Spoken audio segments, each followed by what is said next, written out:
அனைவருக்கும் வணக்கம். இன்னைக்கு ஃபர்ஸ்ட் நாங்க ஆக்சுவலா அசம்பிள் ஆறப்ப பாதி பேர் அசம்பிள் ஆனோம் ஆர்டி ஸ்குவாடு. இன்னைக்கு இப்போ லாக்குல் ஜாயின் பண்ணிட்டேன். ஸோ 3 பேர் இருக்கோம். வீக்கே இன்னைக்கு லீவ் விட்டாரு. அவர் ஏதோ ஊர் சுத்த போயிட்டாருன்னு நினைக்கிறேன். ஸோ இன்னைக்கு வந்து நாங்க பேச போறது வந்து South Africa Australia World Test சாம்பியன்ஷிப்போட டே 3 ரிவ்யூ. சொல்லுங்க, என்ன ஃபீல் பண்றீங்க? டே 4 தாண்டாது நினைக்கிறேன். இன்னைக்கே முடிஞ்சிடும்னு பார்த்தோம். இல்ல இன்னைக்கே முடிஞ்சிடும்னு பார்த்தேன். இன்னைக்கு ஒரு ஸ்டார்க்கு 50 போட்டு ஹேசல்வுட் எல்லாம் வந்து லேட் கெட் எல்லாம் விளையாடி மேல 2 4 அடிச்சாரோ அப்பவே பிச் ரொம்ப ஸ்லோ ஆயிடுச்சு அப்படின்னு நினைச்சேன். பட் ஆனா இவ்வளோ ஸ்லோவாகி இவங்க இது பண்ண மாட்டாங்க, இவ்வளோ கம்ஃபர்டபுளா இருப்பாங்கன்னு எதிர்பார்க்கல. அதுவும் வந்து பவுமா வந்து ஒரு கால் ஹாம்ஸ்ட்ரிங்கோட ஓடி ஓடி 2 எடுத்திருக்காரு. பாதியிலே ஹாம்ஸ்ட்ரிங் ஃபுல்லாவே போயிடுச்சு. இது பண்ணிட்டு நொண்டி ஒரு 2 ஓடி இவ்வளோ ரன்ஸ் அடிச்சிருக்காரு. மார்க்ரமும் நான் நேற்று தான் சொன்னேன், மார்க்ரம் வந்து ஓப்பனிங் இறங்குறது எனக்கு கம்ஃபர்டபுளா இல்லை அப்படின்னு பார்த்தா அவரு என்னதான் அப்படின்னு என்ன சொல்லி நான் என்ன கேட்கறது அப்படின்னு சரி அடிச்சிட்டாரு. அதுவும் வந்து ஒரு சான்ஸ்லெஸ் இன்னிங்ஸ் தான் சொல்ல முடியும். மிஞ்சி போனா ஒரு edge like drop short of the இது அந்த மாதிரி பெருசா ஒன்றும் இல்லை. என்ன ஸ்மித் வந்து பவுமா கேட்ச சப்பையா விட்டாரு. சப்பையா விட்டது மட்டும் இல்ல, கையை உடச்சிட்டாரு. Open fracture டிஸ்லொகேஷன்றாங்க.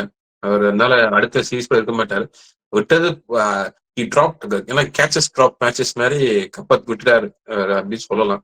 ஒருவேளை பவுமா அவுட் சவுத் ஆப்பிரிக்கா ஜெயிச்சிட்டாங்கன்னா ஃபர்ஸ்ட் ஐசிசி ஆஃப்டர் 1998 நினைக்கிறேன். ஐசிசி டிராஃபி 93 நினைக்கிறேன். ஆமா. சோ அது ஃபர்ஸ்ட் நம்ம வந்து அவசரப்படக்கூடாது சவுத் ஆப்பிரிக்கா பொறுத்த வரைக்கும். நாளைக்கு நியூ பால் தானே போடுவாங்க. இல்ல 56 ஓவர் தான், இன்னும் 56 ஓவர் தான் இருக்கு. அந்த பால் கொஞ்சம் நல்லா வெளுத்து சொல்லி பால் மட்டும் அதே ஓவர்ஸ் போட்ட பால் சேஞ்ச் பண்ணிருக்காங்க. கொஞ்சம் ஓல்ட் பால் சேஞ்ச் பண்ணிருக்காங்க. கொஞ்சம் ஹார்டா இருக்கும். 24 ஓவர்ஸ் ஓல்ட் பால்ல போடுவாங்க.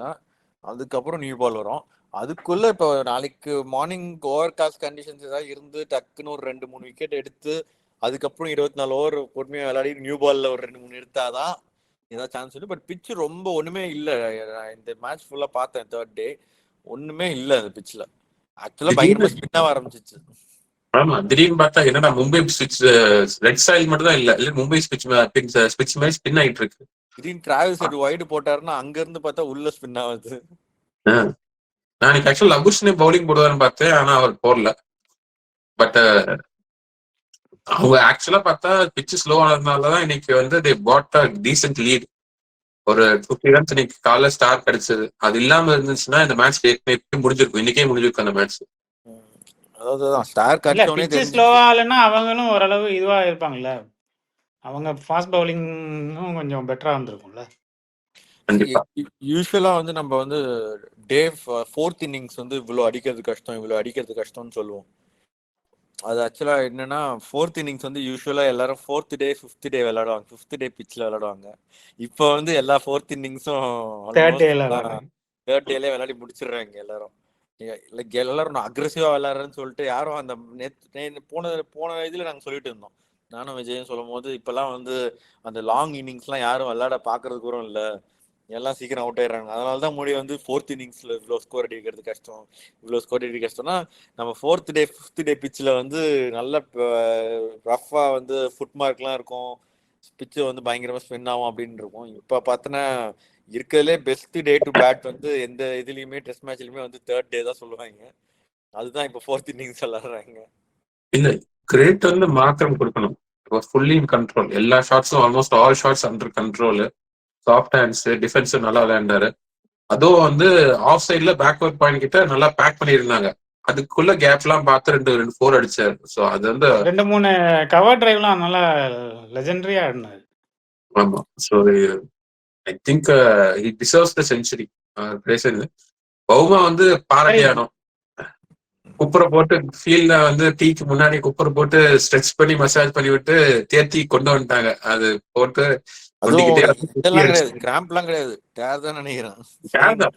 அவருக்கு முன்னாடி அந்த ஹாம்ஸ்ட்ரிங் ப்ராப்ளம் முன்னாடியே இருக்கு நினைக்கிறேன். அது திருப்பி ரீக்ராச் நினைக்கிறேன்.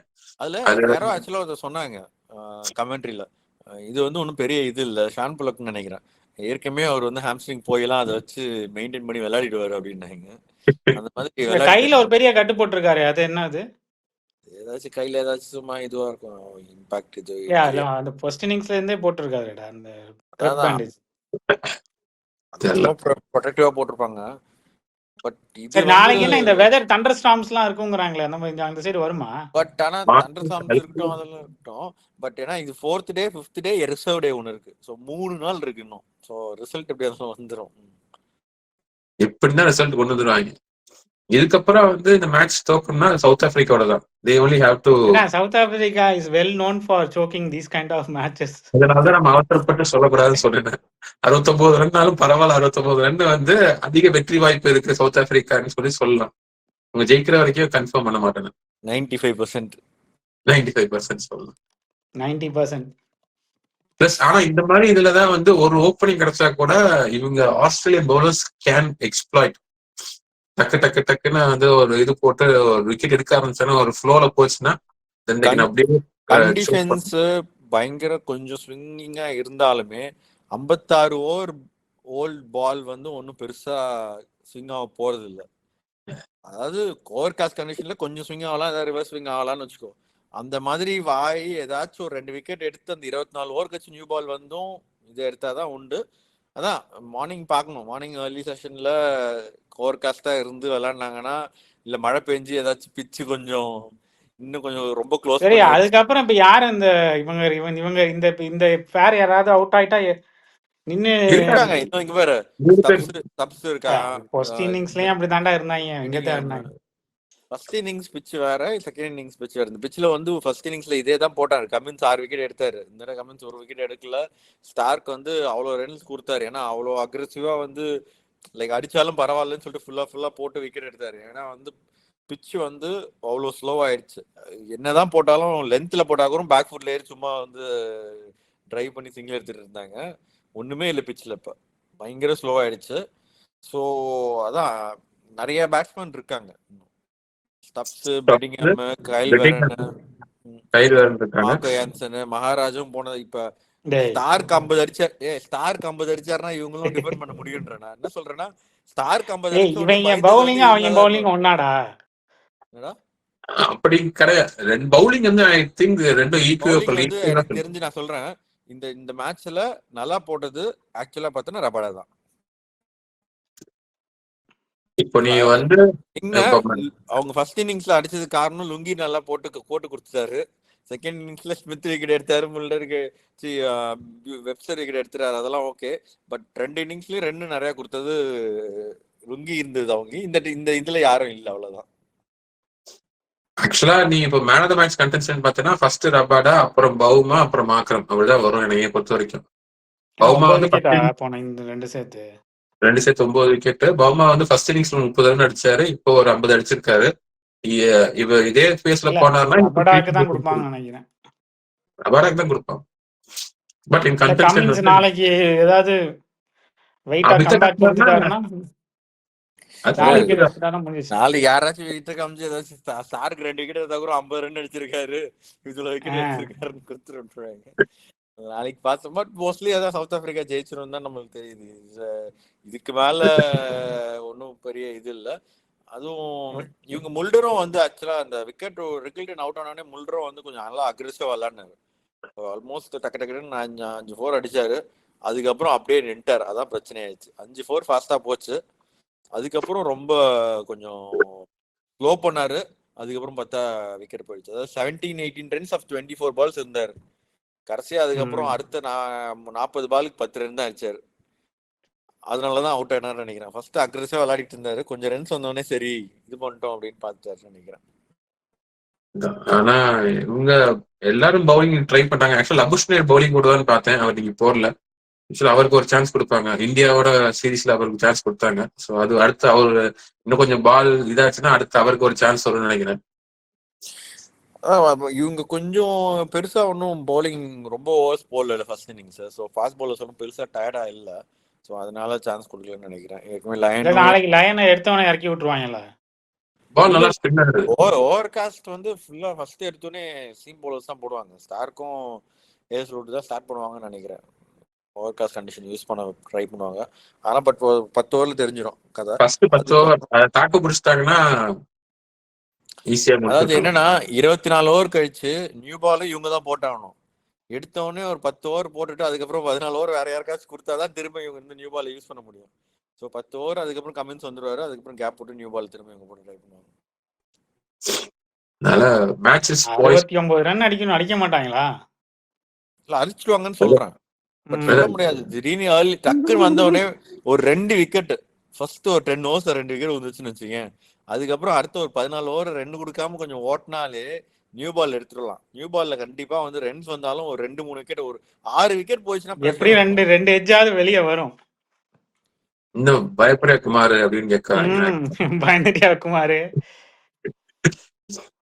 ஆனா 6 விக்கெட்ஸ் அப்படின்னு போச்சுனாலே 40 ரன் 30 ரன் இருந்தா கூட பயம் இருக்கும். இப்ப இன்னைக்கு இருந்த அந்த கான்சென்ட்ரேஷனுக்கு 4 மணி நேரம் மாக்கிற பேட்டிங் முடிச்சா. 4 மணி நேரம் ஸ்டப்ஸ் அந்த சீட் விட்டு நகரல. எங்க நகண்டா அவுட் ஆயிடுவாங்கன்னு சொல்லி நகரல. அதே மாதிரி நாளைக்கு காலையில் ஆரம்பிப்பாங்க. அதே மாதிரி வந்து இதே கான்சென்ட்ரேஷன் ஆடினாங்கன்னா ஒரு அட்லீஸ்ட் ஒரு 50 ரன் எக்ஸ்ட்ரா இவங்க 2 பேர் சேர்த்து அடிச்சு விட்டாங்கன்னா, 50 இல்ல அட்லீஸ்ட் ஒரு 40 ரன் இவங்க 2 பேர் இருந்தாங்கன்னா அதுக்கப்புறம் I think they can best carry through யார் இருந்தாலும். ஸோ ஃபர்ஸ்ட் 10 hours தான் determining factor. So most 95% because of history of South Africa 95% வந்து in favour of South Africa. இல்லாட்டி நம்ம மற்ற வேற டீம் வந்து 100% சொல்லிடலாம். சவுத் ஆப்பிரிக்கானால ஒரு 95% சொல்றோம். வேற எதுவும் இங்கிலாண்டே இந்த மாதிரி ஒரு மேட்ச் தோத்துருக்கு, இங்கிலாந்து ஆஸ்திரேலியால கடைசியா. ஆனா இங்கிலாந்து வந்து தோக்குறது காரணம் அவங்க வந்து அதுக்கப்புறமே சுத்து பார்த்திருப்பாங்க. அந்த காலையில ஃபர்ஸ்ட் பால் ஸ்விங் ஆறப்ப நான் 6 அடிக்கிறேன் ட்ரை பண்ணிருப்பாங்க. அதனால நான் முன்னாடி சொல்றேன், அது இந்த பேஸ் பால்லாம் முன்னாடி சொல்றேன். அதான் எது வேணாலும் நடக்கலாம். அதனால ஃபிளிண்ட் ஆஃப் ஒரு சீரீஸ் ஜெயிச்சு கொடுத்தாருல இங்கிலாந்துக்கு. ஃபிளிண்ட் ஆஃப் அந்த அதுல ஒரு மேட்ச் இந்த மாதிரி தோத்தாங்க, அதுக்கப்புறம் நான் சீரீஸ் ஜெயிச்சாங்க. ஃபிளிண்ட் ஆஃப் வந்து இதே மாதிரி ஆஷஸ் தான் சொல்றேன்.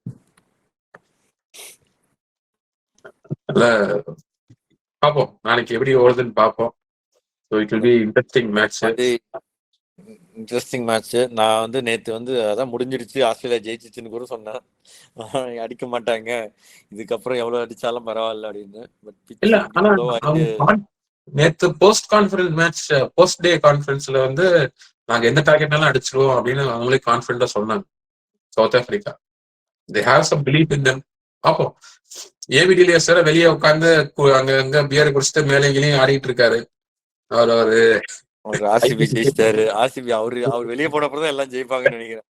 வெளியே போனப்பறம் ஆர்சிபி ஜெயிக்கிறாங்க, வெளியே போனப்பறம் ஐசிசி ட்ராஃபி ஜெயிக்கிறாங்க. இவ்வளவு ஜெயிக்காத காரணம் நீங்க தானே. அப்ப ஹேசல்வுட் கடைசியா தோத்துருவாரா? ஹேசல்வுட் இது வரைக்கும் ஐசிசி ஃபைனலே தோத்து இல்ல அப்படின்னாங்க. ஹேசல்வுட் அண்ட் ஸ்டார்க் இன்னும் முடியலடா, இன்னும் 69 ரன் இருக்கு. பாப்போம். 69 ரன் 3 நாள் இருக்கு. ஹேசல்வுட் ஒன்னும் பெருசா பண்ணல, ஒரு 17 ரன் அடிச்சாரு தவிர விக்கெட்டும் பெருசா எடுக்கல. செகண்ட் இன்னிங்ஸ்ல போச்சுன்னு இறக்கிட்டாரு. ஃபர்ஸ்ட் இன்னிங்ஸ்ல நிறைய பீட்டன் ஆச்சு. இதுல வந்து ஒன்னும் it didn't even look like taking wicket. இன்னைக்கு ஆக்சுவலா ஸ்டார்க் எடுத்த விக்கெட் 2 விக்கெட்டும் வந்து ஃபர்ஸ்ட் விக்கெட் கூட சொல்லுவேன், செகண்ட் விக்கெட்லாம் முல்டர் வந்து அவரே இருந்தா கேட்ச் பிடிச்சிக்கோன்னு கொடுத்தது. அவர் அது அவுட் ஆகணும் ரிட்டர்னிங் பால்னா எதுவுமே கிடையாது.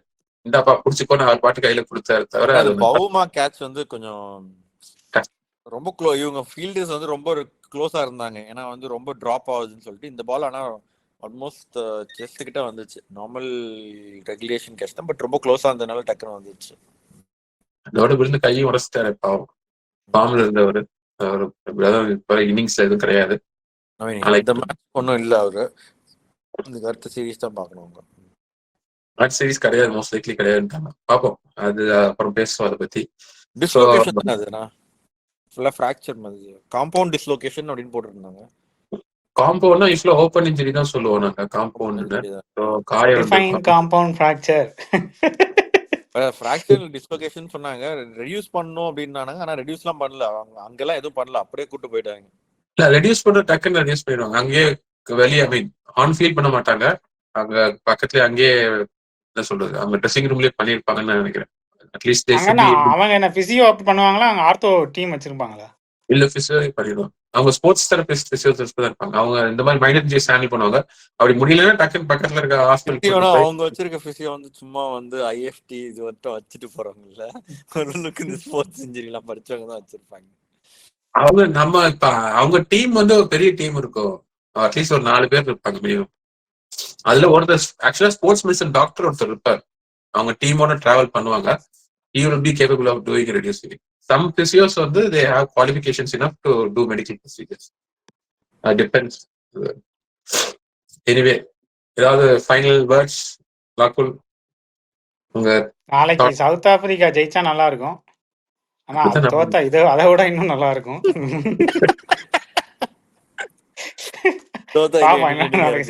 ஜாலியா ஓட்டலாம் அப்படின்னு. இல்ல இதையும் தோத்துட்டாங்கன்னா இது அவங்க அவ்வளவுதான் சொல்லி பாவம்டா.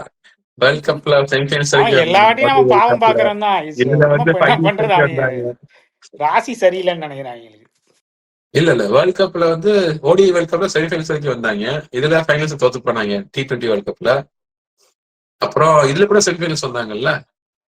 எல்லா வாட்டியும் கடைசி செமிஃபைனல்ஸ்ல ஃபைனல்ஸ் வந்து ஜோக் பண்ணுவாங்க, அவ்வளவுதான். So hopefully they will break the curse tomorrow. இந்த சீசன் இந்த வருஷம் எல்லா ஸ்போர்ட்ஸ்லயும் புது டீம் தான் ஜெயிச்சிருக்கு. ஃபுட்பால் சரி, எல்லாத்துலயும் சரி. ஐபிஎல் இருந்து எல்லாம் ஐபிஎல், ஃபுட்பால், பிஎஸ்ஜி. தோத்தது கிடையாது.